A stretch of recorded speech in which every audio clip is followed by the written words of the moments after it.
Yeah. Okay. So here's the deal. In the fourth, I want 50 on I Gotta Run. On the nose. Yeah. In the fourth, 50 on I Gotta Run. Okay. I gotta go. No. I gotta run. Yeah. Okay. I gotta go. No. Never mind. Hi, I'm sorry about that. It's just, it's hard to get good help. Welcome to episode number 4 of the 411. I'm Sterry. I shall be your host as for always. Fueled by Gales Gas Bars Limited. And we come to you from the lovely 149 St. Paul Street, which is Fiddler's poorhouse. We are also powered by WeeStreem, Niagara's only live streaming service that you can probably afford. So that's kind of cool as well, and we'll talk more about that. Now, obviously, we are dressed for comfort, not speed, here today, and obviously it's because we have got yet another blisteringly hot day in the Niagara Peninsula. So we're going to be sort of killing a couple of birds today with one stone when we have Scott Sutherland on. He is a meteorologist and a science writer with the Weather Network. And we're going to be talking about, you might have heard a bunch of stuff about this prenumbral eclipse. Well, we didn't really see any sort of eclipse here, but they did in other parts of the world, kind of, sort of, almost. Anyway, we're going to be talking about that and this heat wave that we are in the middle of and how long it's going to be going on maybe. And have you ever heard of a thing called the Omega Block? We're going to be talking about that. Also, our pal Erik Tomas from Raceline Radio is going to be joining us to talk racing post-COVID era in Niagara, and a bunch of other things in conjunction with Nick and Niagara 411. So come on in and join us here at Fiddler's. We are going to have a great day today, and hopefully you can join us. Come on along. Oh, it's a little cooler in here, but we've got this beautiful location right in the window. As you can see, the door is up, the table is set, and we are just about ready to go. Now, Kevin Jack of WeeStreem is going to get me outfitted here. Which way do you want me to turn? Like this? That's perfect. All right.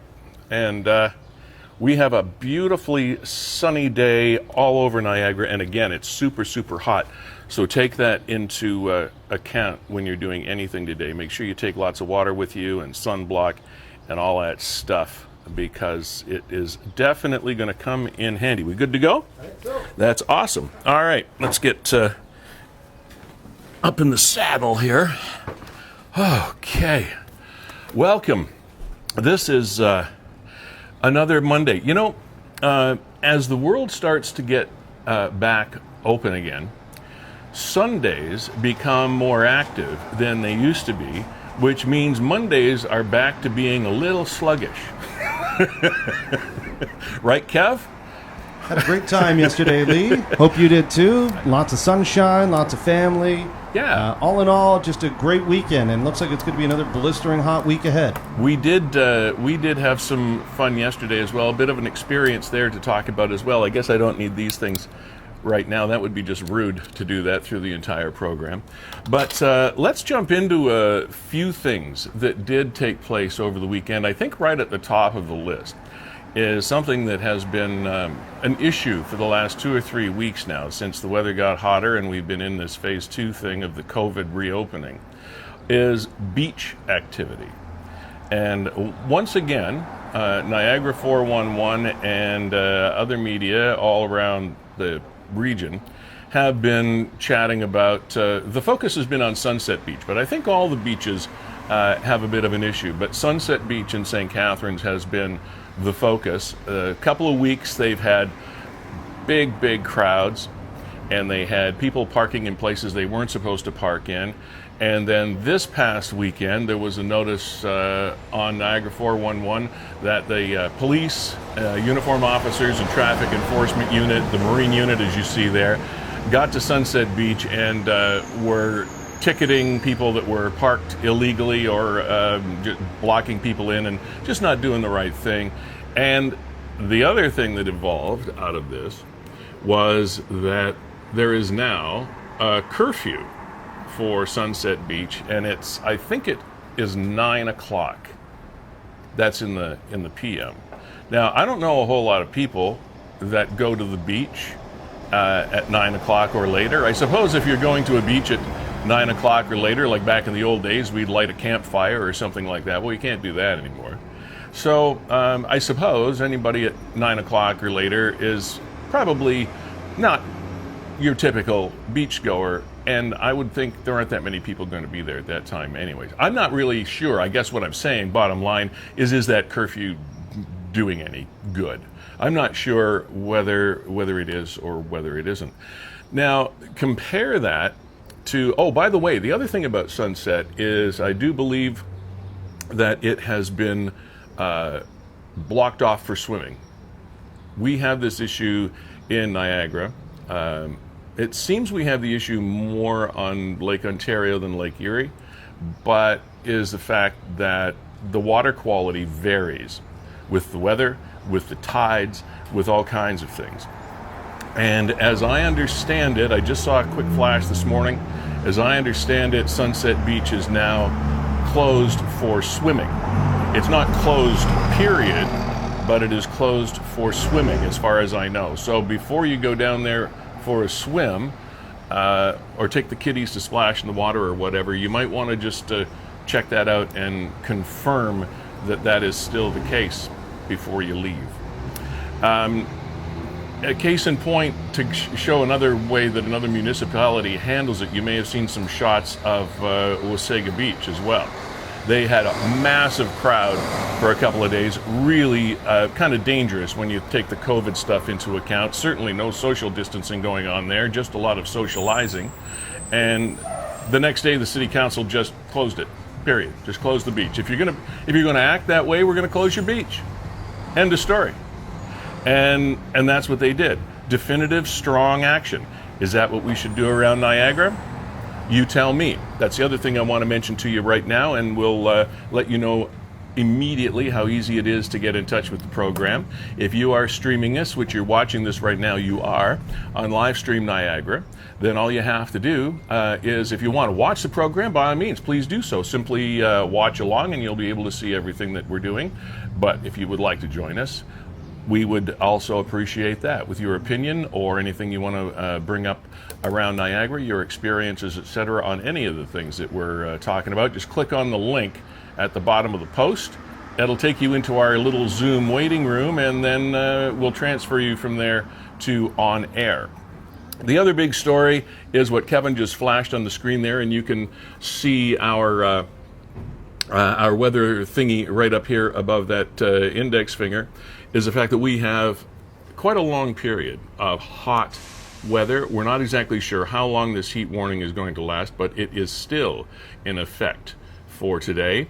That temperature there on Monday, meaning today, says 28 degrees. There's quite a range of prognostications as far as the heat is concerned. Some of them, depending on where you are in Niagara and what source you're using, the temperature can be anywhere from that 28 degrees, which I think is going to be on the downside. We're almost there already, to upwards of 33 and 34, with humidex values pushing 40.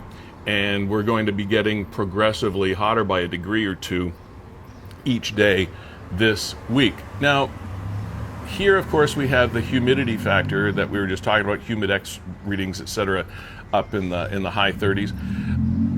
It's not as bad as it could be. I think the humidity is somewhere around 47% or something, which, as I said, it could be a lot worse and a lot more sticky. So we've just got hot weather that is typical for Niagara, but not typical to be lasting as long as apparently this heat wave is going to. And we're going to be chatting with Scott Sutherland, as I mentioned earlier, about that. There's this thing called the Omega block. We learn all kinds of new weather terms these days, things I've never heard of in all my years of doing weather forecasts. An Omega block. Apparently that is what's bringing us this heat. And we'll find out exactly what the heck that is when Scott joins us in, Kevin? I think he's coming up at about 10:25 or something like that. Yeah, 15 minutes from now. Yeah. So we'll look forward to chatting more about that and informing you somewhat about the weather. Now, I did this before, but since I was having that very strange conversation in my office down the street, I better do this again just to be on the safe side. How was your Canada Day? Did you have a good Canada Day? You know what? I saw all kinds of people doing their own thing and their own celebrations, and there's the guy. We're going to get this fellow on. It was so cool. He made an appearance on 411. We do not know his name. If you do know his name, maybe it got posted in the comments. I'm not sure. But in Pelham, there was a shot appeared on Niagara 411, and this fellow was standing out in the middle of the street, and he was doing his trumpet rendition of "O Canada," and to some rounds of applause when all was said and done. And here he is here. Should we give him a listen? Yeah, just put him on for a few bits there.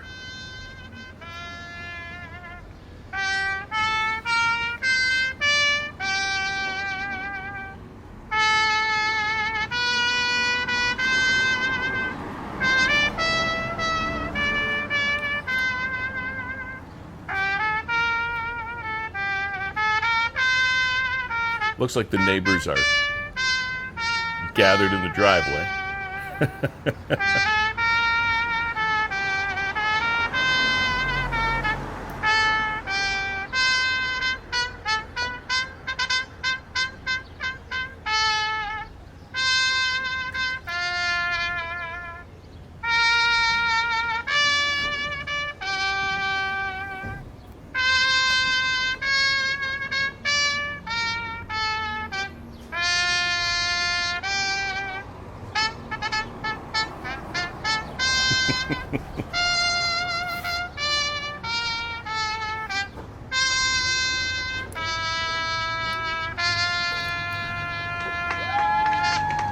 Applause.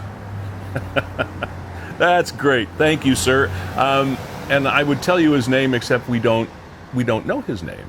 He was the anonymous trumpet player on Haste Street in Pelham yesterday. We're going to stay on Haste Street now, and there was fabulous, like I said, people celebrating Canada Day in their own way. And we were talking about this last week, and I said I'm not one to do that, and I'm not a big flag waver. I think you get caught up in the moment, though. But there are some people in my neighborhood, and particularly this one house that popped up with a few shots of it on Haste Street in Pelham, really went to town for their Canada Day decorations, and there are a couple of shots of the house right there. Isn't that wild? Who wouldn't want to go there on Canada Day? Happy 153rd birthday. That's like decorating for Christmas to the 10th degree. That's amazing. Now, Lee, in some of the comments on Niagara 411, these guys also go overboard for Halloween and Christmas and things like that. That does not surprise me. It's sort of the Griswolds of Pelham. That's awesome. Thank you for doing that, Pelham people on Haste Street. It puts people like me to shame who do not do enough to recognize living in this country and the benefits that it brings, and then we see something like that, and it's really, really heartwarming. Thank you for doing that. And to all of you around Niagara that did your own sort of decorations or celebratory nods for Canada Day 153. There was another Gorge Rescue over the weekend as well, and herein lies the question again: are we having more of these situations, or are we just hearing about it more? Kevin, what do you think? I mean, we have a lot of comments, of course, every time there is a rescue. Most often the comments seem to be centered around how to control the flow of bodies in and out and up and down the various areas in the gorge and along the river and the whirlpool area and all those other things. And a lot of people are saying, boy, this seems to be happening a lot this summer. What's going on that these are happening so often, etc. And again, like anything, like the COVID thing, for example, the more we test, the more we find, and which is why we're testing. So the more we report about the gorge, the more we hear about it. It seems like maybe it's happening more often. Or is it actually happening? I think it is. I think it is happening more often. Yeah? It seems it to me. Yeah, me too. I don't have any. I'm surprised the fire departments or the high-angle rescue team haven't come out with any of that data. Right. Suggesting that it either is or is not happening more often. But it seems every single weekend. There's probably one. Well, DeQ's closed now, but that's not keeping people away. No. Cars are parked all up and down Louth Street and DeQ Road, and it's rather embarrassing, actually. Well, again, people will do what they're going to do, and then when they get into trouble doing something that they're not supposed to do or doing it in a place they're not supposed to do it in, we end up footing the bill. Yeah, coming to their rescue. Yeah. And you don't want to leave them down there. You're going to rescue them, obviously, but you just wonder. Sometimes you just can't fix stupid. Stupid is as stupid does, you know. Now, down at Niagara Parkway, is that something we just have to deal with because it is such a huge tourist draw? Yeah, I guess. I don't know. I know that the Niagara Parks Commission. I was trying to pick the right word. It wasn't an edict, but they did have Hornblower shut their cruises under the falls down. Hornblower is the company that now does the old Maid of the Mist trips, in case you're not familiar with them. But because of the close gathering of people. I had read that Hornblower got shut down because of how they're classified. Right. And that some people, well, that's the loudest motorcycle. Yeah. Is that how people buy motorcycles? Just on how loud they are? Okay, now we could have a debate about motorcycles. I'll get to that in a second. But Hornblower got shut down because of how they get classified under the provincial guidelines for COVID and COVID reopening. They were open for a day, and then I guess got clarification for the province that, sorry, you got to shut down. Well, because the gathering number is, what, is it 10? Is it 12? Is it? Yeah, they're limited to 10. They had thought that they could do it with safe social distancing. So normally their boats would hold 700 people. Yeah. I don't know what they were doing on that one day in operation. Maybe they cut it in half. Maybe they were down to 250. But they can't operate with 10. Right. And that's what the new. Oh, you could never afford it with No. with 10. Can't even fill the tank. Yeah. So NPC said, well, we're going to have to close it down. And so I guess now we're waiting for Phase 3. I'm not sure what Phase 3 entails. Our Premier said that we are approaching the conditions that would allow us to move into Phase 3. And again, whether that will open up larger tourist attractions like Hornblower, for example, to operate. We hope it does, because it's very, very seasonal business. And there are always a number of accidents, crashes, fender benders, or more serious altercations that happen that show up on Niagara 411, and it's good because we find out where you might want to avoid as far as traffic is concerned. And one of the things, though, that struck me as strange, and I'm not sure of the injuries. I think there might have been an injury involved here, so I'm not gonna do anything that really makes too much light of it. But it is not every day that you hear about a motorcycle and riding lawnmower collision. As a matter of fact, I don't think I have ever heard any day, other than the one that happened over the last few days, of a motorcycle lawnmower collision, especially one in which where there might have been injuries. I can't explain it. I don't know the details. And Kevin, in his usual way, is going to. There it is. Serious collision between a motorcycle and a riding lawnmower in Port Colborne. One patient on the way to Welland. Is that helipad? Yeah. So we are talking a serious injury via land ambulance to meet the helicopter to transfer to an out-of-town trauma center. Helicopter landing now at the Welland Hospital helipad. Okay, so we do have a serious injury as a result of that. So obviously not to make light of it, but it sure is different. No question about that. And the orange air ambulance is becoming far too reoccurring. We see them too often. We do. Way too often. What I wanted to mention about motorcycles when we had that loud fellow go by is there always has been a great debate amongst motorcycle riders, and if you're one of them, you know what I mean. Some motorcyclists, will swear that the motorcycles have to be loud because it's a safety mechanism for the rider. If the motorcycles are loud, the automobiles that are ahead of them or beside them know they're there, and it prevents accidents between motorcycles and other vehicles. That's sort of the argument for volume when it comes to motorcycles. It's not just trying to be like cool, you know. And then there are others that say that it doesn't make a difference, and they ride quiet bikes because motorcycles don't have to be loud. They don't have to be, but the people that ride them, that have them loud, say they do it so that they can be heard and not banged into. Okay. And this was one that popped up as well. Emergency services are responding to Lundy's Lane and Dorchester in Niagara Falls for reports of a collision involving multiple motorcycles. Not sure of the injuries in that one, and you can imagine that could be kind of serious.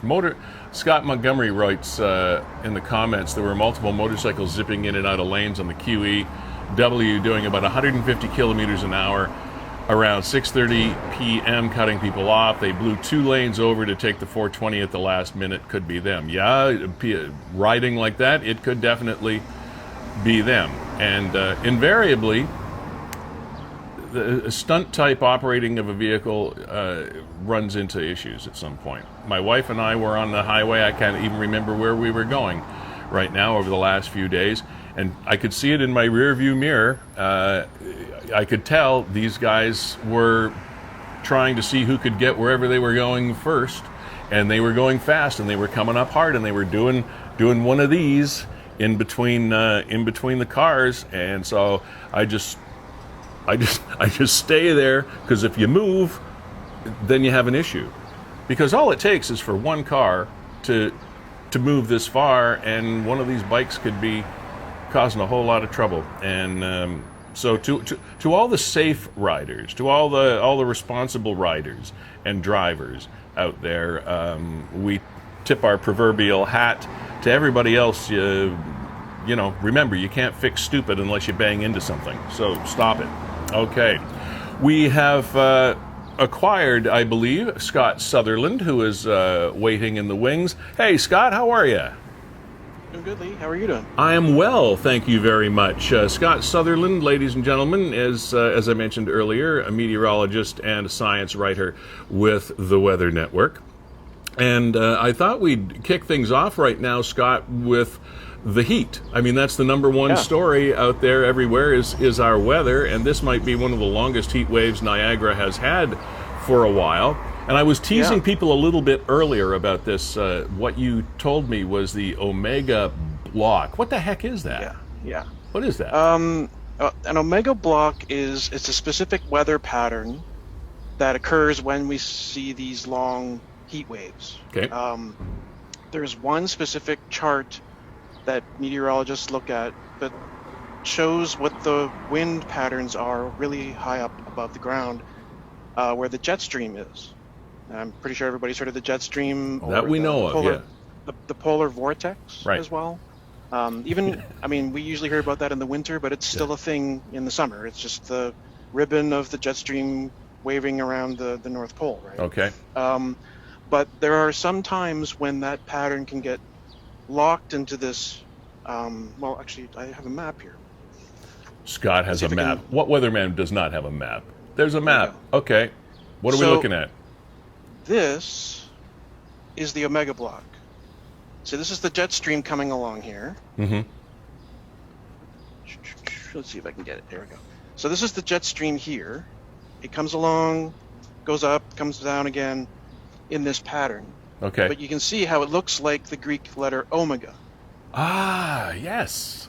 So that's the it's not an apocalyptic thing or anything. It looks like a Greek letter omega, so we call it an omega block. The only thing is that at this level, this pattern of the jet stream here is the steering flow. So this is what causes. I mean, all the weather occurs down here, but this is the level that controls where the weather happens, pretty much. All right. So as we get weather systems coming along, they'll instead of coming across us here, they'll go either up the flow and then down the flow, and they'll go right around us, or they'll just pass under to the south of us. Okay. And so there's no way of making this move on except for the whole system to kind of continue to shift east. All right. And that will happen very slowly when this kind of setup is in the jet stream. And so that's what we're locked into now. So is that why it moves slowly? Is because we've got this pattern that's locked into another pattern? Yeah, I mean, it's like the weather systems move along because that level is steering where they go. Okay. And if it's flat, if it's very flat like it is over here in the west, then systems just race along, no problem. But here, this whole thing is huge. It covers the entire continent. It's like an obstacle course. Yeah, it has to move away to the east over the Atlantic for us to get some relief. Okay. So rather than moving a little tiny storm down here, you're trying to move an entire continent's worth of atmosphere up there along on its way. All right. In order to give us that relief. But as we, as long as this is here, all that warm air just goes up into that little pocket, and it just stays there, and it gets a stagnant air mass. Okay. That just builds up more and more heat. Interesting. Yeah. All right. The next question is, how long is it? How long are we going to be in this constant state of heat? It looks like at least the rest of the week, I believe, is what our current outlook is. I'm just taking a quick glance to make sure I'm correct about that, because our forecasts constantly update. Every morning, every afternoon, and so forth. So as we keep looking at the weather, so I wanted to make sure I got it right for this morning. So yeah, it looks like we might see a little bit of cloud and rain on the weekend.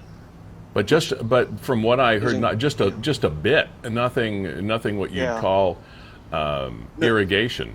Because agriculturally, we're almost approaching drought conditions. What is a drought condition?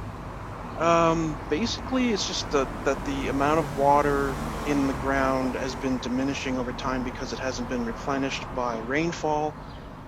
It's either draining into the lakes, or we're using it for whatever, municipal water that we need. Yeah. And so we're depleting the water table, and there's just not as much water available. So that's going to build up over time. And now the last official record I saw was as of May 31st. Yeah. Which showed that most of southern Ontario or southwestern Ontario anyways, was in a unusually dry, or it was a little bit more official sounding than that. I can't remember the exact term. Yeah, they had different categories. I saw the thing you were talking about. Yeah. And so I'm assuming they'll have an update for June soon. I would think so. Now, as a scientist that deals with weather as well, wouldn't you think that for the modern technology that we have today, that we should be almost able to measure in real time things like drought conditions and things of that nature? It seems to me to have the most recent stats, May 31st, is a little behind the curve. It is basically like the scientists are constantly looking at this, and they have all their monitors as real time. But in order to measure it being an official drought condition, you need a long-term data set. You need to be able to look at it over a couple of months and say, that's sort of like looking at climate as opposed to weather. Okay. So instead of a rainfall amount for 1 or 2 days, you're looking at a longer pattern term to say, are we actually in a drought pattern? Yeah. And then we can say, and officially we can step it up to the next drought level, as opposed to being a short term. Well, it's a little dry, but yeah. But I think you're right that we're either borderline drought conditions, or we're already in them. We just, the official report has to come out to catch us up with that. Because I was in at my friend's culinary family's winery, Culinary Estate Winery in Niagara-on-the-Lake yesterday and on a Saturday. And Chris Culinary, who's been on this program before, mentioned that for the first time since 2016, they're discussing perhaps having to irrigate the vineyard. And that's a big undertaking. It's not inexpensive. And it doesn't happen frequently in Niagara because we have usually enough moisture and then rain in the spring to be this perfect microclimate that we have here for grape growers. So we're heading into a time where the fruit is pretty vulnerable. Yeah, I mean, I'm just trying to find out now if they've updated the latest maps. I don't think they have quite yet. Yeah. Okay, so we'll keep track of that for sure, and maybe you can get your scientific brethren there to speed up the results a little bit for us. Give them a poke. Okay. Yeah. Thanks. Well, you've got the clout, right? So you can do that. Weather Network's big. Yeah. That's true. That's true. Yeah. Okay. Let's switch gears quickly here before we let you go and get on with your day job. Sure. We have been reading a lot over the last number of days, and this is not necessarily something that happened in Niagara, and that's what I want you to explain, this penumbral eclipse. Right. What is it? Why is it big or not a big deal? For us in particular. Right. So it was a lunar eclipse. Yeah. So the full moon was coming around into Earth's shadow. Okay. And Earth's shadow has two parts to it. I have another diagram. Oh my goodness. He brought handouts. If I could easily share my screen, I'd be doing that instead. But this is good enough as it is. Okay. So this is a really simplified. There's no scale involved with this. It's just the geometry showing it. But when you have a large illuminated sphere illuminating a smaller sphere in space, it generates two different types of shadows. So there's a really deep shadow right behind the object, where you would expect it. And there's a more diffuse shadow that's a wider cone on all around it. Okay. And so this part is the umbra, and this is the penumbra. Okay. And our Earth's umbra is a deep red, like an umber kind of color, because that is a color, isn't it? Yeah, it's light that's being focused through the atmosphere. And so as the light travels further and further through that, even though there's a thin atmosphere, more and more of the blue and the green and the yellow and so forth, all those shorter wavelengths of light get filtered out until all you get coming out the back end of the atmosphere is the red. Okay. And so the deep umbra part is reddish, whereas this is more like a grayish pink, maybe. Yeah. And so out in space, when you're looking out at the moon, it generates this kind of pattern. So you get this deep umbra in the middle, right? And you get this lighter penumbra on the edges. Okay.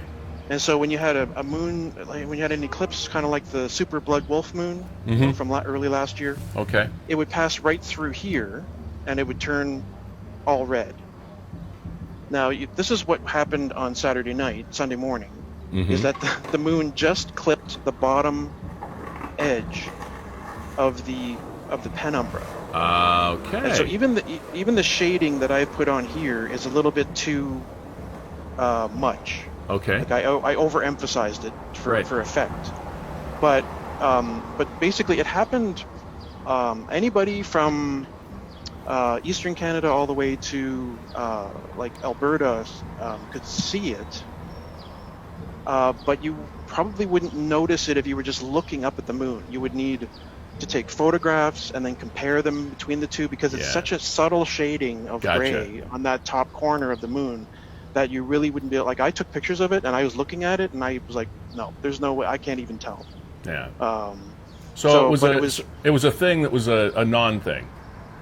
Kind of, yeah. I mean, it's interesting. It is, yeah. And I wanted people to get out and look at it because the full moon is really cool, first of all. But also, Saturn and Jupiter were very bright in the sky right near it. Yeah.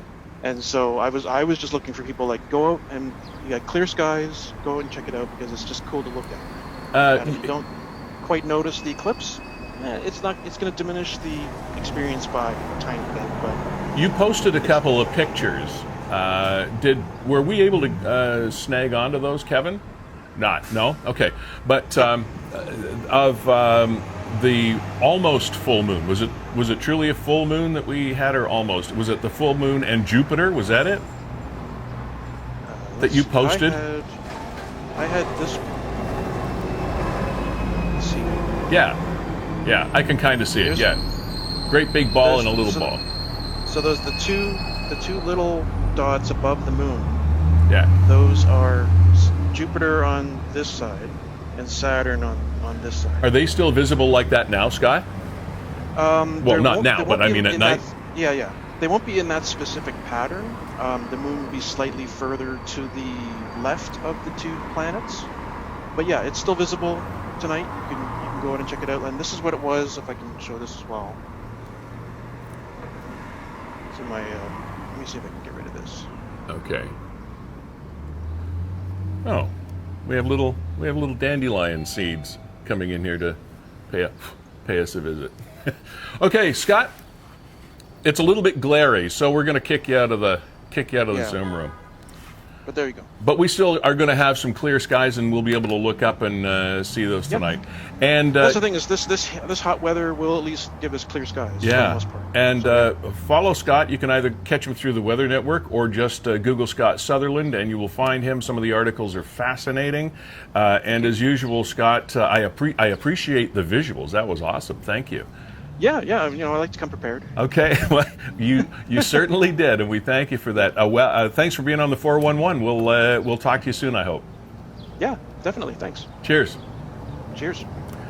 Well, it's not every day you have somebody bring audio and visual aids, right? Or visual aids, anyway.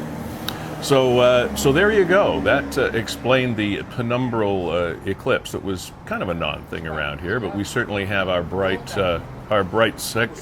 moon at night.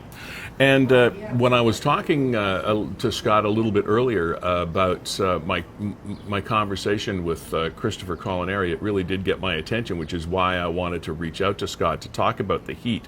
Because those of us that don't make a living from growing things or working in the heat all the time, yeah, we have hot weather, and that's hot weather. We get hot weather. But when your living is especially in the agricultural sector, and this is part of the prime growing and maturing season for vines, grapevines, and we know how important that is to Niagara, there are a lot of grape growers and vineyard operators and wineries in the area that depend on optimal growing conditions. So we're in a period of very, very important weather for those people. And I was talking to them also about the cost of putting in irrigation systems. And see, the thing in Niagara is we don't need irrigation systems very often, because usually it's plenty wet, or there's enough to get by. It's usually the temperature that we have to deal with and try to keep them warm enough. But when you start talk about putting in irrigation systems for maybe 100 acres of vineyards, you're talking maybe in the hundreds of thousands of dollars. And then if you don't need it maybe once every 5 years, what kind of an investment is that? So you have to look at alternative means, and they're usually temporary mobile means, tractors and tanks and things, but it's a big deal. So for those of you that are involved in that kind of business around Niagara, we hope that you're able to cope with the weather, and your vineyards and your crops and your fruit trees are okay, because it's a big deal. Lee, we've got Erik Tomas coming up to talk about racing in about 5 minutes. Yeah. One thing we didn't touch on, and I want to bring those on the screen here, are the latest COVID numbers coming out of Niagara Health. Yeah, let's do that. We did that last week, and it was interesting to look at. So these are current numbers for regional Niagara's health system. Total number of cases currently 700. Total number of cases ever. All right, 764. Sometimes the terminologies you have to be clear. So there's the total number of active cases right now, 27, and then the total number of resolved cases, 676. The math works, and unfortunately, we have lost 61 citizens of Niagara to the COVID virus. Total number of active outbreaks, 2. Total number of closed outbreaks. What is closed outbreaks? I'm assuming it was an outbreak that has since been resolved. That's okay. My assumption. All right. 24. There's our curve. Like, that's our curve right there. Yeah. Yeah. So the thing is, right now, you can understand a little bit why people might be taking for granted that they can get together in groups and not worry about the social distancing thing, because we've got 27 active cases in Niagara right now. If you're hanging out with one of those 27, people might say, but I'm not hanging out with one of those 27. What are the odds? However, that doesn't mean that you're bumping shoulders and trading conversation up close with someone that is carrying the virus or is infected and doesn't know it, etc. So it's not just those 27 people that we have to be concerned about.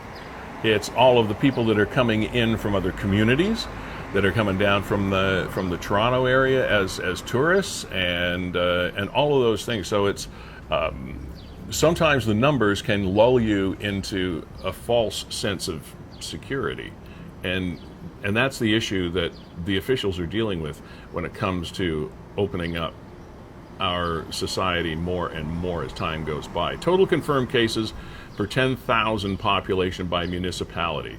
Fort Erie, 0.3. Grimsby's up there at 2. Niagara Falls, 0.5. Niagara-on-the-Lake, 0. Pelham, 1.1. Port Colborne, 0. St. Catharines, 0.8. Thorold, 0.5. Wainfleet, 0. Welland, 0.2. And West Lincoln, 0. So we're really, that's per 10,000. Keep in mind, they do all these things, so you have to think for a second. So for every 10,000 people in Grimsby, 2 people are actively dealing with the COVID virus. So that's how it works out. Yeah, and I'm assuming from reading this, Lee, that the outbreak at the Pioneer plants must now be resolved. Yeah, I guess they must be. At one point, when that outbreak had occurred, our number per 10,000 was around 4 or 5 in St. Catharines. Right. Now we're down below 1. So again, I imagine that would fall into that category of previous outbreaks that have since been resolved. I want to send more kudos out to all frontline workers, and there were some fires that happened over the weekend. We'll talk about a couple of those as the show wears on a little later. But we talk about the frontline workers and how they have to stay prepared and be prepared in this phrase PPE, and the things that people have to wear. I just went through the weekend, and I was dealing with the public, fairly close up. We were social distancing, but close enough. Wearing for the first time for a long period of time a mask. Now, this mask is state of the art. I mean, it wasn't a professional mask; it was a civilian mask, but it was well engineered, properly made to deal with this thing, and I wore it for hours in a row, and I hated it. I felt like I couldn't breathe properly. It was very, very uncomfortable. You get used to it a little bit, but the most relief of the day comes when you take that thing off. And then I was thinking about, here I am complaining about one mask for a couple of days, for a few hours at a time.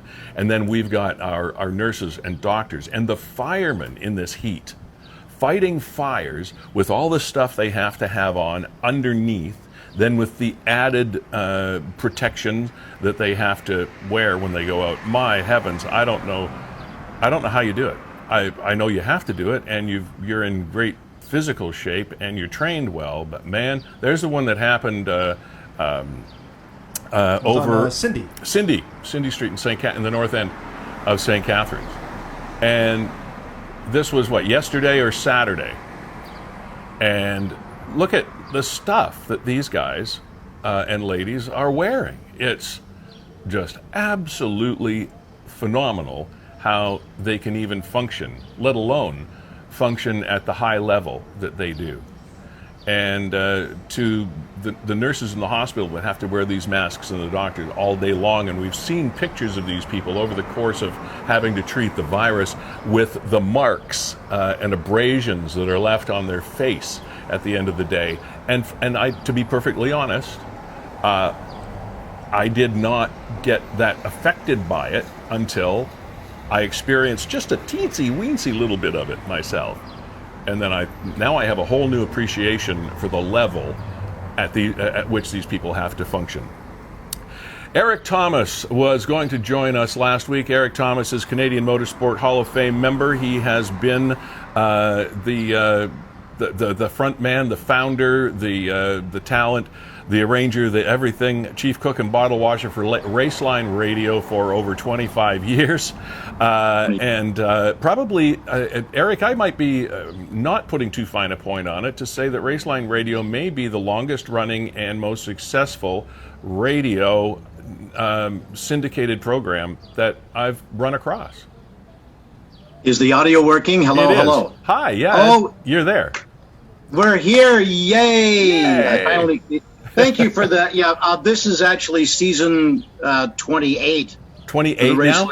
Yeah, wow, this is our 28th season that we're in now, and yeah, you're right. We're we're one of the only ones, if not now the only one, and the original one. And happy to say that with our partners Subaru and General Tire and a few others along the way over the years, that I'm probably the only sportscaster in this country that makes his full-time living doing this, and we've been so lucky that we're coming very, very close to year 30 for Raceline Radio, and it just it's been a labor of love. I've been involved in this sport since I was 7. I'm 67 now, and I make my living and keep the lights on over our heads and the girls fed in the avails of it. So we're very fortunate, and we're syndicated on 15 stations across the country, most of the major markets, and wow, it sure beats working for a living, let me tell you. Well, that's what they say. Find something you like and figure out how to make money doing it, and you've done a great job. Erik, fill me in a little bit. Let's go back and talk about the impact, if any, of the COVID period on racing in Niagara. Yeah, it has basically, Lee, we know that the bigs, the Formula One guys just got going on the weekend in Austria. NASCAR has been going now for a number of weeks, and IndyCar has had 2 races as well. So while the stick and ball sports out there, and of course I have a background in those, have been struggling to find a system that will allow their participants to safely operate, the NHL, the NBA, and Major League Baseball, there's still a lot of trepidation about doing it. I still have trepidation about starting the racing early, but at least our game has gotten going on the major league level. Locally, I think if you're looking for a word to describe the situation here, it has been nightmarish because of the outbreak of COVID-19, the local speedways around here have not been able to admit fans to anything that they're planning on doing. Now, a number of the tracks like Merrittville and Ransomville Speedway just across the river that is frequented by a lot of fans in Niagara and certainly some drivers as well, because of the COVID outbreak, have not been permitted either in Ontario or New York State to allow large gatherings at sporting events. So what's that mean? Well, what's happened at Merrittville, for an example, is that they have had a couple of practices just for the guys, no fans admitted, just to make sure that they're ready to get out there and blow some of the cobwebs out. They had one TV-only event at Merrittville recently. They have another one scheduled for July the 11th with the 358 modifieds and the sprint cars in on the earlier one. Ransomville, their summer nationals have been pushed ahead to August, and Jennifer Martin, the GM there, was telling me that they hope, fingers crossed, that they can open for at least some crowd on the 30th of July. But the way this is going, and as long as the numbers in the states are still huge, New York State's not one of the worst states, but our numbers here are really coming under control. Do you keep that border closed? Yeah, you do, and that's going to have an effect on the racing around here. So far, until we move into the next stage, there's been no racing at Merrittville. They still haven't opened what will be their 69th consecutive season of operation. Wow. Ransomville's 63rd season of operation. So it's still on hold until we move into the next stage in Ontario and the regulations in New York State change. What do the drums tell you as far as the time threshold? How long can these businesses hold on before it becomes tragic for their operation to the point where they might not be operating? They may not be operational this year. That's a distinct possibility. Now, Don Speece, who is the owner at Merrittville Speedway, has told me that it doesn't matter when they open as long as the weather holds. And let's remember that after Labor Day, the weather around here is, and I've used the term before, a crapshoot, because that's exactly what it is. And then once the kids go back to school, the crowds fall way off. If they allow spectators in, Don is going to do all he can to get at least a few weeks in before the weather goes for a you-know-what. Okay. And they can actually get some operation in there. Jennifer over at Ransomville, well, if they can't open at least partially in July, there is a distinct possibility they may not open. But it's really kind of hard to predict any of this, isn't it? Because, Lee, as you well know, we're still dealing with a dangerous and fluid pandemic situation here, and it's kind of hard to predict. But those are kind of the lines that are on the field right now in terms of what happens if, can we open here? What happens if we have to wait further down the season? So that's basically the situation of the two main tracks around. Okay, and really, bums in seats is how these facilities make their money. Oh yes, exactly. I know they have some sponsors and things of that nature, but you need the local patronage to make that happen. Well, sure they do, because I mean they're like any other business, Lee. I mean they have to pay their insurance. There's an insurance on a racetrack. They have hydro bills just like you and I do. They have water bills like you and I do. They have concession food to pay for. They have a tremendously high overhead. Now at Merrittville they built a brand new pavilion back in behind turn number 1 that is state of the art. I haven't seen a hospitality facility like this at a dirt track in my life before, which is amazing. He's got that to pay for as well. You have membership fees at the back gate, which does help your bottom line a little bit, but you're right. Without butts on boards, or as we say, folks in the pews, it's awfully tough to make ends meet, and that's not just here. It's over at Ransomville and any other dirt track that's around that we talk about. Well, wish all your comrades in the sport locally well for us, because we never ever want to hear about any business. It doesn't matter whether it's a sport or a retail business of some sort suffering and going out of business. We need everybody ticking along as best as possible. One quick international sport in general note: the Brickyard 400 made history over the weekend, did it not? Well, it didn't. I heard somebody say, just in passing, and totally correct me if I'm wrong, but it was the first time that one track had Formula One and stock car or NASCAR on the same track. that was they had IndyCar. Yeah.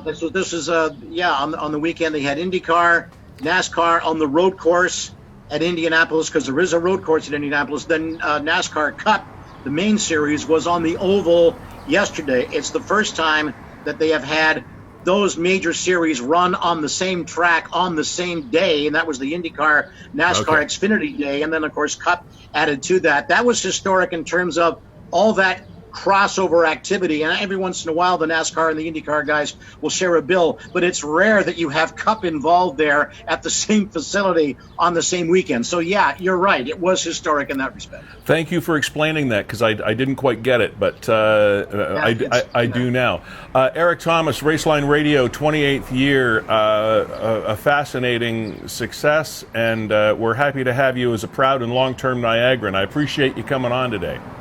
And I value our friendship too, Lee. You and I go back to some of the earliest days of radio back at Niagara College, just breaking into this thing in the 70s, and here we are still plying the trade, and they haven't had the brains to take us off the air yet. Yeah, so you, me, and Marconi. Exactly. Thanks a lot, Lee, and thanks, Kevin. And we've glad it worked this time, and we'll do some more down the line. Thanks, Erik. Have a good one. Take care. This is the 411, fueled by Gales Gas Bars Limited.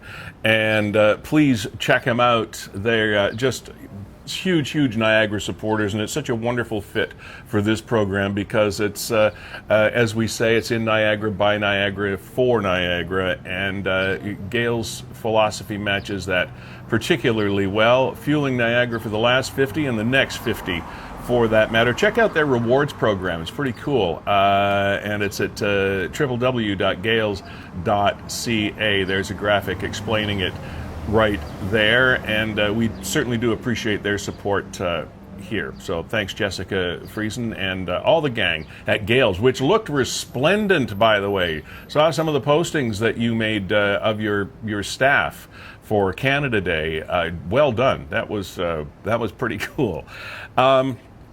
Also, we are powered by WeeStreem. That's our producer and founder, and also the chief cook and bottle washer here at the 411 and Livestream Niagara. Kevin Jack is behind the controls, producing this thing. There's our friend Kevin at WeeStream Niagara, which is, well, Kevin, you tell us what WeeStream Niagara is.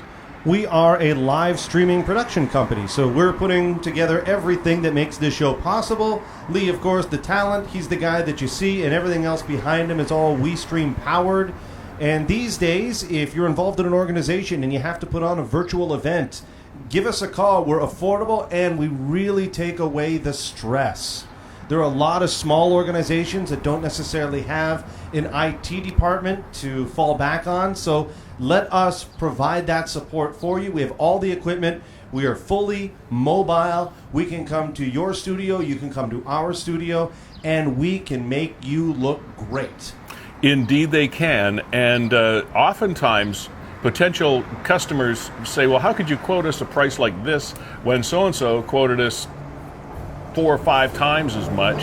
And it's because of the kind of technology they use. And we've talked about this before. It's cellular based technology, and it's probably the only company I've ever heard of that does this. Like not just in Niagara, anywhere that I know of. Absolutely, Lee. And believe it or not, this little company from St. Catharines, born in 2015, are becoming examples worldwide. We have people all over the world learning best practices from what we have figured out over the last 5 years. So again, even though we're a little company in St. Catharines, we are doing some incredible things in the virtual world, and now a lot of people are bringing their businesses online. We can help you. We've already figured out what you're trying to figure out today. So give us a call. We're right here in Niagara. We love working in Niagara, Lee. I'll tell you, we do work all over Ontario, and I would love to be busy 7 days a week right here in Niagara.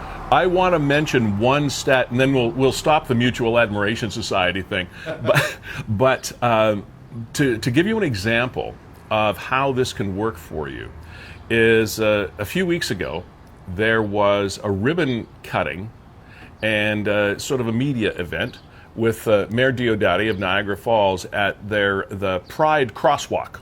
Okay, it was sort of the opening of this pretty neat thing, multicolored crosswalk in Niagara Falls in honor of the Pride movement and those people that support it.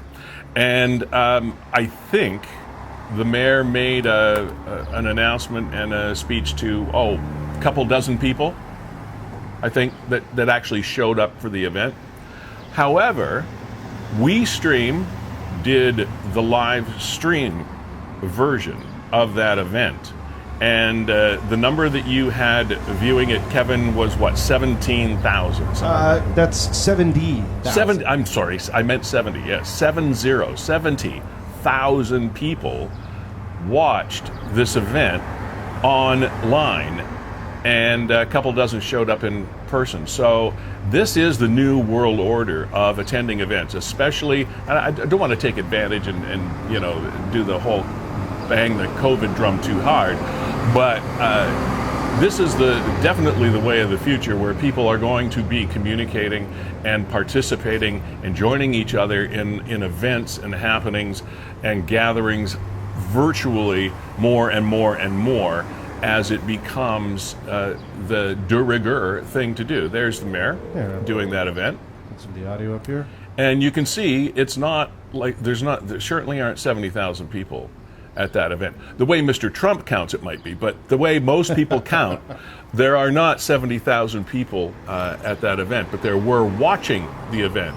So the mayor did indeed reach out to Niagara and make an impact with his statement. So there you go. There's our live coverage. CHCH did a news story, and they used exclusively WeeStream footage from this event. And just so you know, Lee, we volunteered our tech and our time to bring this broadcast to 70,000 people. And we do that because we believe in equality, we believe in the movement, and we want to support people here in Niagara. And when you've got a story to tell like that, that's one of the reasons why you should volunteer for something. If you've got a product or a service or a talent, a skill that you believe is marketable, throw it out there to a few people and prove to them that it works. So that volunteer effort by WeeStream, I hope, will be a golden opportunity for you guys to keep this up and running and even more successful than it has been. So kudos to you guys for doing that. Thank you, Lee. And me, myself, and I, part of the bunch of people that are putting this thing on, Sterry Voice Services is my business. And pretty much anything that you can ever think of that needs narration or background or commercial voices or whatever and production, that's my own little business, and I have my own little studio in the back in the corner in the dark, and we do these things for you, and you can find me at leesterryvoice.com. Lee wanted to, you mentioned Gales here looking resplendent on Canada Day, so here are some of the shots. There's some of the pictures, Jessica and the crew. There you have one there. Maybe you saw these people when you were out and about filling up on Canada Day. Yeah. Some of the team there. Yeah, they really got into the spirit of the whole thing, which is nice. It's nice to see. Nice to see. Yeah, there we go. You got to spot the difference between the real tats and the and the fake tats. Fake tats. And while we're throwing out kudos and thanks and recognition, let's do so to Nick at Niagara 411, who works tirelessly to be as up-to-date a news and information site on Facebook and also Twitter, but the Facebook site is the one that really gets most of the traction. And I don't know when you sleep, Nick, but we're pleased to work with you, and we use Nick as a source of some information, and we actually asked him. See, a lot of media organizations do because it's probably the most visited news and information Facebook site in Niagara, and we got the idea that we would contact Nick and say, hey, instead of us just ripping you off for information, how about we work together? And so that's what we're doing. So to Niagara 411, we thank you for your support. This is the 411, and I'm Lee Sterry, and we're happy to have all of our partners on board. We hope it continues for a long time. And lest we forget this fabulous location that we are in at 149 St. Paul Street, it is Fiddler's Poorhouse, and just getting things rocking this week and weekend. The back patio's all put together. It looks great back there. So instead of having the front patio on the street and having to interrupt traffic and pedestrian traffic and everything else, in the parking lot out back, Dave Muporian has put together a really cool patio in the back of the property. The facility is going to be open for your business Wednesday through Sunday of this week, and then 7 days a week after that as we go forward. And you know what, Lee? I'm going to go see. I'll grab a camera here and see if we can get a shot of the back patio. Yeah, okay. Why not, right? This is what technology can do. Yeah, do that. Okay. So we'll see if we can do that. And one of the things that happened over the weekend is Kanye West for president. I know that's not Niagara, but I had to bring that up. Kanye West announced his candidacy for the presidency of the United States. So what that means, of course, if we take this from the ridiculous to the absurd, and he were to actually win the election, you know who First Lady is? Kim Kardashian. Now that would be a flashy White House, wouldn't it? Is that for real, Lee? What? Is that for real? Yeah. Like Kanye said, hey, I'm going to... Yeah. Wow. Yeah. All right. Because could it be worse than the guy they got? Well, I don't know about that. He might split the vote. All right. Here you go. Here's a mobile shot right here. Okay, and we'll... Okay, so you're going to take a walk now? Yeah, I'm going to take a walk and see if we got... Now, my apologies, haven't done this ahead of time, so the video might get choppy. We'll see. Well, it's live. Anytime you're doing live communications technology, you never know. So, I am sitting in the front window at 149 St. Paul Street, Fiddler's Poorhouse, and there's been a big cleanup operation going on inside. You see where they have some live entertainment there from time to time as Kevin walks out through the back. Now, keep in mind, this is not 100% polished and ready for interior patronage at this point in time, because there's still sort of a little bit under cleanup and renovation preparation for the opening post-COVID, although they have been here for a few years now. As Kevin mentioned, the video could get a little choppy, and right there we've run into a freeze. So, Kevin, I don't know if you can hear me or not, but we have a bit of a frozen picture. It's a beautiful shot of the wall, though, I think. Not too many... your meeting will end in 10 minutes. Okay. I didn't know I actually had a meeting. So... The things that were happening over the weekend that we talked about earlier is Sunset Beach. We had a couple of glitches there, my friend. Yeah, well, what are you going to do? It was... No. We have a really neat shot of the wall in the back hall, though. That's very cool. All right, sorry about that. Nothing... Oh, that's where we froze, eh? Yeah, right there. Yeah, that happens. Right there. Nothing ventured, nothing gained. So to recap, a couple of things that we... Sorry about that, but you know what? Hey, that's all right. I'm going to go snap a picture of it. We'll do it that way. Okay, we'll do it that way. Sunset Beach in St. Catharines. And we focus on this because it's what we have the information on. But I would suggest all beaches that you might be thinking of attending around Niagara, be it Crystal Beach, or I guess, are we calling it Bay Beach now? I'm confused about that one. And the Sherkston beaches, but mainly the Lake Ontario beaches, i.e. The Port Dalhousie, Sunset, because Lake Ontario tends to suffer a little bit more from water quality issues. But all of the beaches do, in the summertime, at one time or another, have an issue with water quality, and they're tested on a regular basis.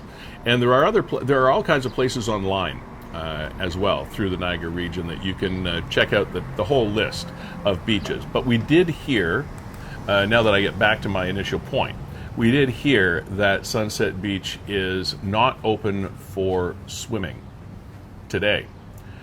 Now, that was a number of hours ago. It could have been tested and cleared by now. So double check it. If you're planning on taking the kiddies down to splash around, double check it. There is a curfew in place because of some of the late night issues they've had the last couple of weekends down there. Curfew is 9 p.m., but why you'd want to go down after 9 p.m. in the first place, I don't know. So is it going to do any good? Is it going to solve the problem? Well, you be the judge. Now, Lee, I was able to walk back there, and here you go. Here's a shot of the back parking lot. There it is. It's been converted into a wonderful little patio. Yeah, that's it looks great. They did a super job putting that together, because that was just nothing more than a few parking spaces less than a week ago. Yeah, Dave said he was really busy over the weekend, like equivalent to ice dog numbers. Yeah, that's what Dave was saying. He said I didn't know how it was going to go, but we had, and the reason they do such a huge ice dog business is, well, A, it's a perfect venue for it, but B, they're very close here to the Meridian Center walkway. It's just, 50 yards, or not even that, down the street and over to the Meridian Center. So they get a lot of ice dog trade here. There's the walkway where that white car is backing into right there, and see how close we are. So there's a lot of ice dog fans, and there's no hockey going on or any of those things. And with everything that's been happening, to do almost ice dog numbers for a patio here on St. Paul Street, that's darn good.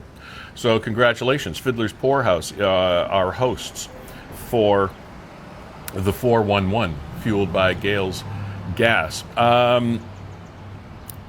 So the city has taken, actually, they were ticketing people and everything else, so hopefully it'll cut down on the crowding that has been taking place in the evenings, because I can't, that issue is separate from the swimming issue. I suppose that's why the curfew issue is there, so that the daytime people aren't hanging around at night, because the neighborhood is not exactly thrilled with the idea of all that traffic around either. But again, check with the information that you can find online as to whether your beach is going to be open for swimming or not.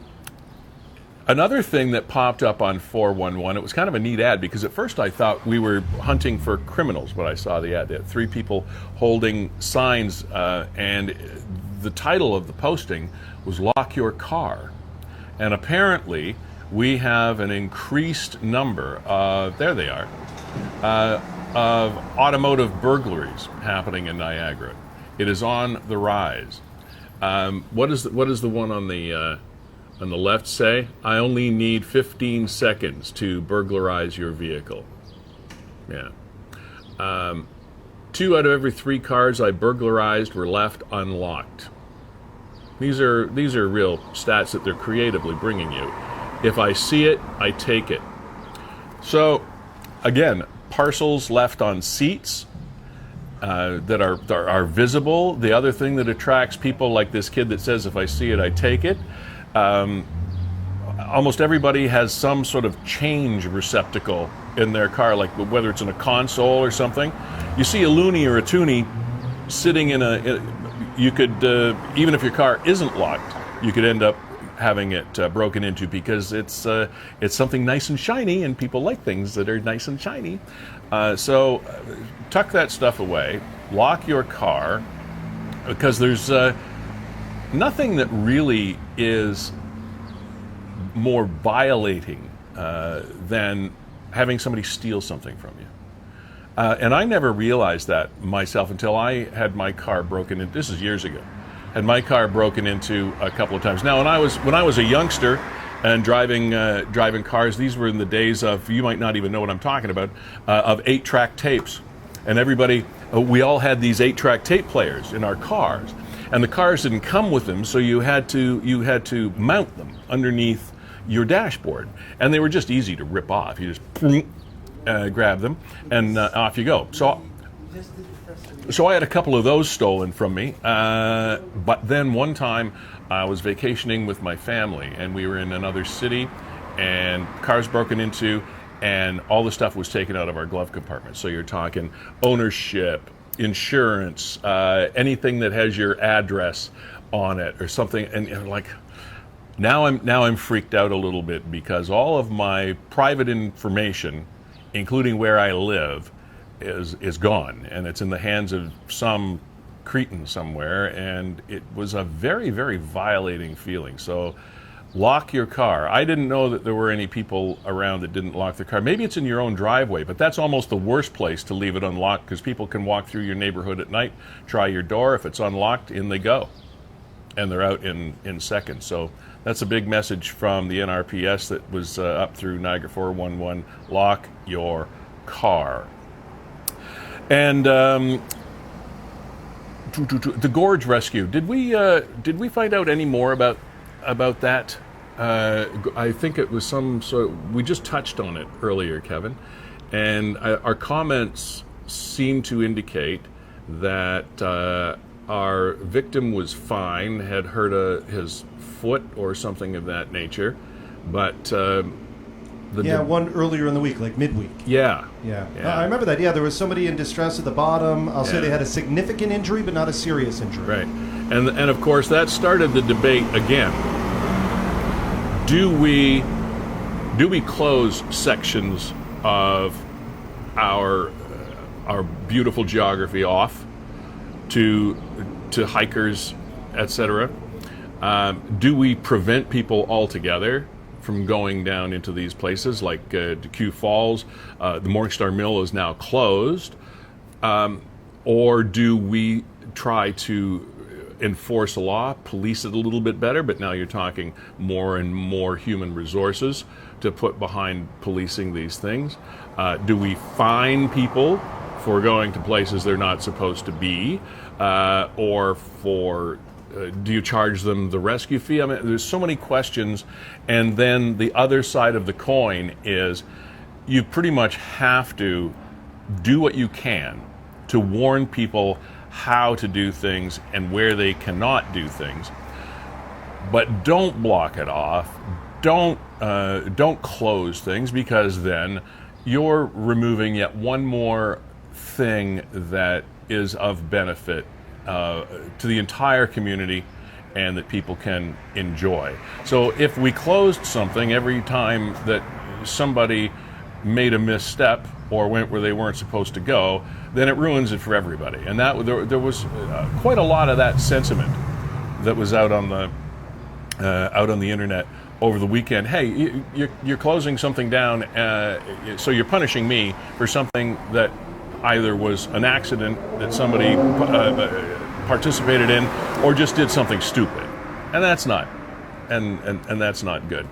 One of the other things that the traffic division has put forward is to really, really watch out for the other person that is behind the wheel, because there are more and more incidents being reported of pretty unfocused drivers. That is one of the downsides of living in a beautiful area that people want to just drive through and look at things. They're not maybe going any place in particular, but they can be gawking around. We experienced this when we lived in the interior of the BC as well. There's so many things to look at. Often the road is the last thing they're looking at. And you are really not what they're looking at. So you have to watch out for them, and because it's a natural thing. When you live in a tourist area, it's what happens. So, Lee, just wanted to bring on some of the comments here. So this is you watching you on Niagara 411, and some people left some comments here throughout the program. Yeah, Dave, thanks for chiming in. Good morning to Lee and Jack. Thanks. Good morning back at you. Lucy Berry. Good morning. Lois, wonderful, thank you. Great info. Keep up the good work. We will certainly try. Melody Carlston, Humberstone in Port Colborne also has had practice and a race. Oh, cool. And I was going to ask Erik actually about Humberstone. Limited to drivers and crews only. No fans. TV for the race. Okay, thanks. Appreciate that, Melody. Steve says, what are we watching? That's cool. Kevin, what are we watching?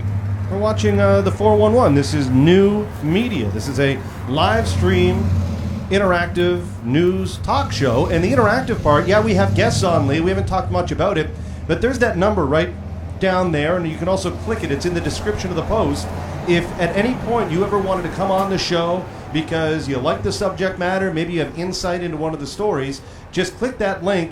You'll show up in our Zoom room, and we'll bring you on the show, and you can chat live with Lee just the way that Erik did and the way that Scott did earlier on the show. Now, those were pre-scheduled guests, but this is wide open to anybody that watches the show. We're live Mondays from 10 a.m. till about 11:30 a.m. And what it is, I wish I could describe it a little more, but it's so unprecedented, we don't really fit into a box. It's a live... imagine you're watching your television at home. Just sitting down, you click the remote thingy, and you're watching your television. And you come across a talk show. Let's call it The Tonight Show, Jimmy Kimmel, whoever. And you're sitting, and it's a passive experience. you're sitting there and you're watching, and the guests are on, and there's the odd ha-ha or whatever, and then you turn it off and you go to bed.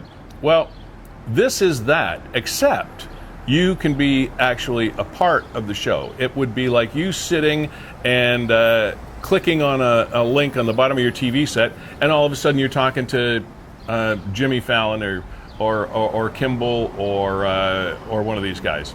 So just think about it, or Ellen DeGeneres, or whoever your favorite TV talk variety type show is. That's what we do. We are live. We are in the moment.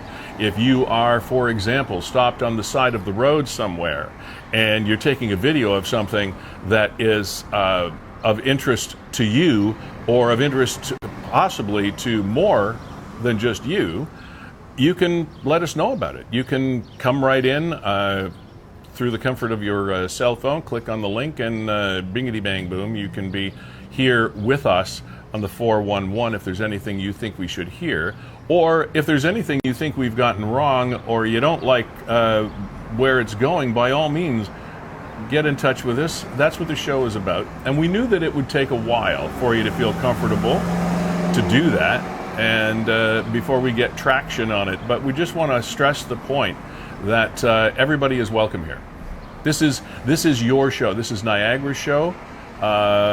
In Niagara, by Niagara, for Niagara, and we'll dip our toe outside the boundaries of Niagara from time to time if it's of something that is interesting to you. But otherwise, feel free, give it a shot, experiment with it, and we'd love to have a chat. So let's go back and do this a little bit, and these are some of the things that I think fuel some people to take for granted that we're maybe safer than the stats might indicate in the future. So anyway, number of confirmed COVID cases, COVID-19 in Niagara, total of 764 of them. Unfortunately, 61 people have passed away as a result of that in the Niagara region. Active confirmed cases per 10,000 people. Okay, so for every 10,000 people in Niagara, those are your numbers by community. The highest one being Grimsby at 2 per 10,000, and then some sitting at 0, which is good to see. Lincoln, Niagara-on-the-Lake, Port Colborne, West Lincoln, and everything else is, and then Pelham's about 1.1. That's probably a little higher than they'd want it, but I mean, zeros are obviously the target. Percent of the COVID cases associated with an outbreak. Assuming that stat title means something that happened in a particular place, right? Like in a particular organization, be it a long-term health care or a business or something of that nature. 52.5% of the cases, the majority of the cases, broke out en masse in a particular outbreak. So that's kind of interesting as well. Cases by outbreak type. Institutional outbreak. There you go. That's kind of what we were talking about. 272. Community outbreak 68. Institutional outbreak. Was that a home in somebody in? I'm assuming. I can't get it. I'm assuming it means homes. Probably. Yeah. 47, and then institutional outbreak in companies. Non-staff versus staff. Now this is interesting. Almost half and half in places where we've had outbreaks. Almost half is staff and half are customers or inmates or patients, whatever. So that's really interesting. It's sort of evenly split across the board. Outbreak by gender. I think they got the percentages wrong on that one. I would think so. I would think it's like 40 and 70. I would think so, yeah. And not 4 and 7. Oh, 40 and 60, but not 4 and 7.7. No. I think the pie chart's probably right. I've seen it very closely split 50-50. It doesn't seem to be more prevalent with one gender or the next. It doesn't discriminate. And even by age, it doesn't discriminate. There was a Broadway actor passed away yesterday, 41 years of age. As a result of complications from COVID-19. Now, whether there were pre-existing conditions with this gentleman or not, I don't know. That I can't tell you. Weekly reopening metrics. Oh, there's a very bureaucratic term. Case growth from the first case. I don't even know what I'm looking at. No, I don't know. And you know what? I've seen this chart before, and it's very misleading because the left-hand column is not linear; it's exponential. Yeah, So it goes 110, 100, 1,000. I lose my patience with graphs sometimes. So here you go. This is one of them. Here's the today information. New cases today, 1.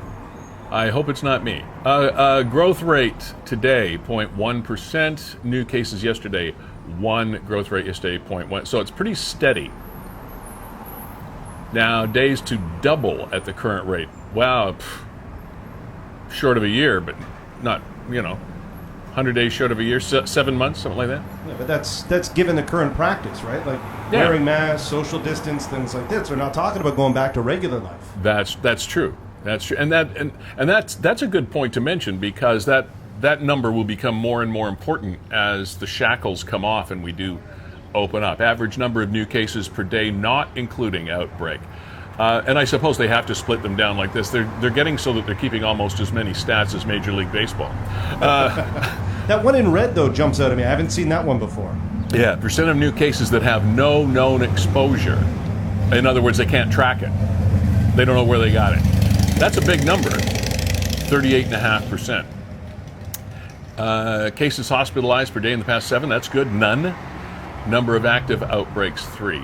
Okay, percent of COVID-19 positive cases reached within 1 day. So this is the response time, the turnaround time. Yeah, that's pretty good. Well, obviously very, very good. This is surprising, though. Still, 86.3% of hospital beds are currently occupied. That's high, isn't it? I thought that would be high. It seems high to me. Doesn't seem like there's a lot of wiggle room. Now, does that mean COVID hospital beds or all? I imagine that would be all. Now, the Yeah. COVID one, if you read that bottom one, 27.3. To me, that's the most. Percent of intensive care unit beds with ventilators currently occupied, 27%. Okay. So there's still some capacity there. Yeah. Hopefully we do not need it. Right. Yeah. Incidence tracking capacity, percent of positive tests received within 1 day of being tested, 23%. 2 days, 7. Oh, so it rises exponentially. So you can figure 48 hours is the sweet spot for identifying positive results. There you go. Those are truly Niagara numbers, Lee. Yeah, very, very interesting. We'd like to thank you once again for joining us today. We're just about time to wrap up episode 4 of the 411, fueled by Gales Gas Bars Limited, powered by WeeStream, supported by Niagara 411, and located at Fiddler's Pour House at 149 St. Paul Street, which is open Wednesday through Sunday in the back patio, and it's pretty cool, and then 7 days a week after that. So good luck to Dave and his crew, and everybody else in Niagara that is opening facilities like this in the near future or open already. Also to our guests, Erik Tomas, the founder and host of Raceline Radio, member of the Motorsport Hall of Fame. Thank you for being here. And to the Niagara race operators, motorsport operators that we were talking about, we wish you all the best and good luck, and hope you're up and running, pardon the pun, again very, very soon, because we don't want you to go anywhere. And also to Scott Sutherland, he brought his own visuals today, which, how can you beat that? From the Weather Network, meteorologist and science writer. You can find his work. He writes some very, very interesting articles on astronomy and science for the Weather Network, and is a world's first-class geek. So you'll know that you're getting the straight goods from Scott Sutherland. So we thank him for being here. And Kevin, once again, we've had a jam-packed information program. Yeah, we have today. And the one person we haven't thanked is you, Lee. Oh well, you're welcome. Another great effort. Well, we had fun today, and again, as I was saying right off the top of the program, the weather being what it is, and the slightly loosening of restrictions that have happened, people are having a lot more fun on Sundays. And Kevin, I hope you feel better on Tuesday. Had a blast yesterday, Lee. Had a blast, and I'm feeling pretty good right now. Okay. Get that show in the books, and let's go on with the rest of our day. Have a great week, everybody, and we'll see you for episode 5 next week on the 411. Cheers.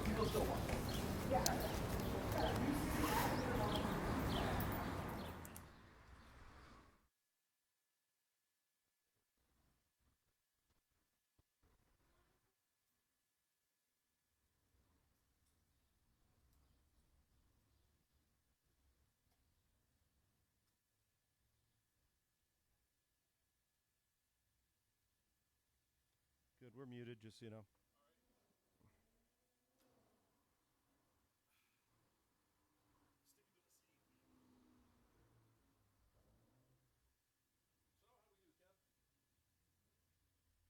Good. There seems to be a big difference between when